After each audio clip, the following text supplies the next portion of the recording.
Sasa wewe utaniambia pesa zangu ziko wapi? Pesa gani? Ile siku ondoka, mimi ondoka na yule mwanamke. Yule mwanamke? Wewe ndio wale tunajua uko wapi? Mimi? Wewe ndio unipigia kasanyi na madem pale au sio wewe? Wewe ndio umechora mchoro na madem wa kunibia hela zangu mimi. Kwa mimi sijui kuhusu hela ujue. Wewe mume wangu nimekufukuza nyumbani, niambia mimi na asa mikopo kausha damu, maana chupi mkononi, kumbe unafanya mambo kwa kishenzi. Mke wangu tukaongea nyumbani ya mafala. Nipatie hela yangu. Ushakiandikisha kwa mke wangu. Sasa mambo kwa kijinga. Kumbe una haya mwanaume. Tukaongea nyumbani kwa mke wangu. Mimi nini?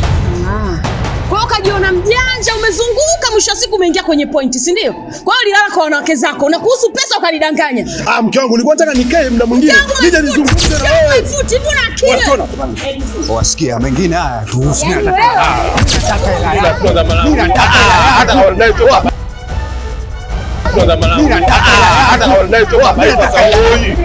Tulia, mimi nataka hela yangu.